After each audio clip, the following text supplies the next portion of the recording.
Bonjour à tous, nous sommes aujourd'hui le vendredi 18 novembre.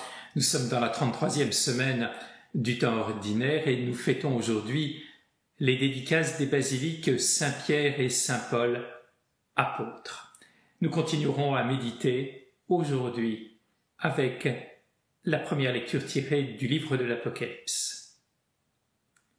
Ô Esprit Saint, amour du Père et du Fils, inspire-moi toujours ce que je dois penser, ce que je dois dire, comment je dois le dire, ce que je dois écrire, comment je dois agir, ce que je dois faire pour procurer votre gloire, le bien des âmes et ma propre sanctification.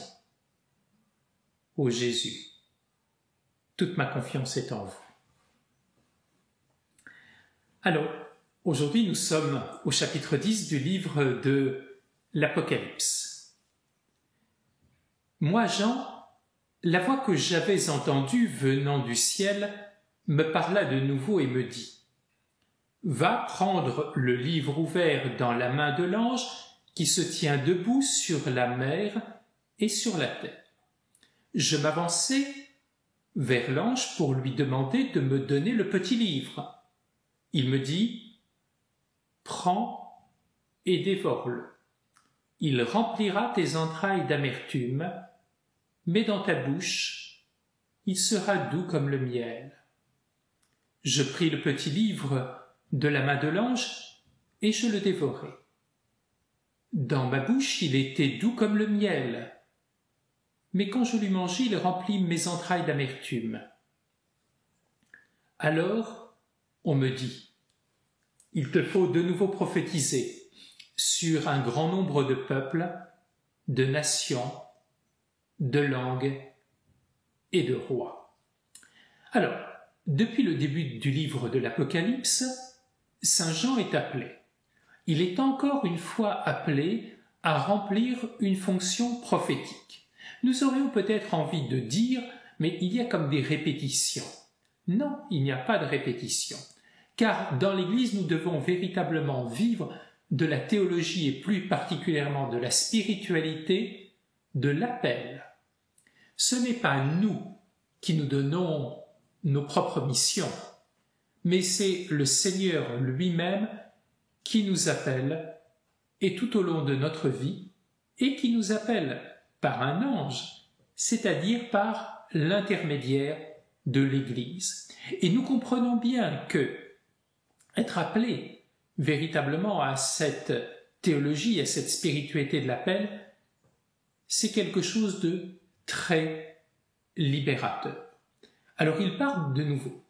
Et à nouveau, nous allons trouver un livre. Alors nous avons déjà vu tous les livres de l'Ancien Testament.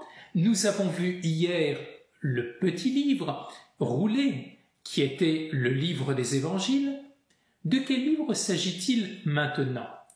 Il s'agit bien évidemment, ici même, du livre de l'Apocalypse. Le livre de l'Apocalypse, je l'ai dit en début de semaine, c'est un livre de joie, un livre de bonheur. Le Christ est celui qui règne. Il est le maître de l'histoire, il est le maître de l'univers, et nous n'avons rien à craindre.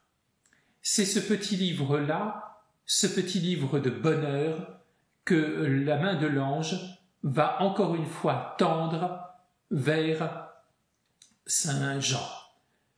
Alors, il va prendre le livre et il va lui demander de le dévorer.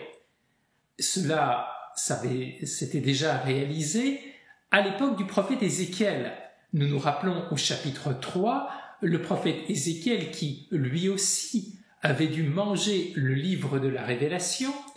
Et ce livre de la Révélation est à la fois comme du miel et à la fois il est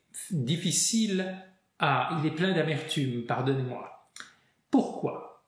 Parce que lorsque nous lisons ce livre de l'Apocalypse, nous voyons bien à quel point le Seigneur est là, présent, qui nous apporte ses douceurs, qui nous apporte sa force et qui est avec son Église. En même temps, il y a un peu d'amertume. Pourquoi ? Parce que dans le temps de l'Église que nous vivons, il y a le temps qui est le temps des martyrs, il y a le temps des persécutions, il y a le temps des mises à l'écart. Et nous voyons bien que l'amour n'est pas aimé, et que pour celui qui annonce l'Évangile, viennent les persécutions et les amertumes. Et c'est pour cela qu'il le mange et il trouve à la fois cette douceur. Puis ensuite, l'ayant mangé, on lui demande de prophétiser sur un grand nombre de peuples, de nations et de langues et de rois. Car effectivement, il ne s'agirait pas de garder cette bonne nouvelle uniquement pour soi, ni de la garder pour ses proches, ni de la garder à l'intérieur même de l'Église. Il faut l'annoncer partout. Ce qu'il faut annoncer, c'est effectivement cette bonne nouvelle. Le Christ est le maître de l'histoire. Le Christ est là qui nous protège. Le Christ est là qui est avec nous. Alors que cette parole de Dieu en ce jour puisse véritablement nous réconforter et nous donne surtout le désir de prophétiser, c'est-à-dire d'annoncer la bonne nouvelle. Puissions-nous également prier pour que le Seigneur envoie de nombreux missionnaires de par le monde. Bonne journée à tous.